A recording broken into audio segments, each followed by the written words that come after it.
Account number और locker का number ला कर दो और जितनी जल्दी हो सकता है उसे लेकर आओ। अगर तुमने देर की तो याद रखो मैं तुम्हें लंबी गर्दन वाली बत्तख बना दूंगा। हाँ? ना ना ना, मुझे वो बत्तख ना बनाइएगा। बच्चा बहुत शैतान है, उसका गर्दन लंबा है, बच्चा मरोड़ देता है। मैं भी यही चाहता हूँ। जाओ जाओ जल्दी जाओ, दौलत तुम्हारा इंतजार कर रही। जाओ।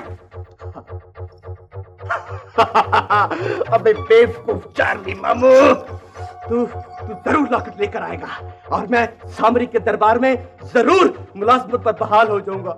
ए फुफ्फा रफड़ी मेरे लिए दुआ करना कि चार्ली मामू लॉकेट लेकर आ। हो सकता है वो साधु हमसे झूठ बोलता हो सकता है ये सुलेमानी पत्थर अपना जादू दिखा दे। 14वीं की रात को हम खुद कब्रिस्तान में जाएगा और अपना किस्मत खुद आजमाएगा।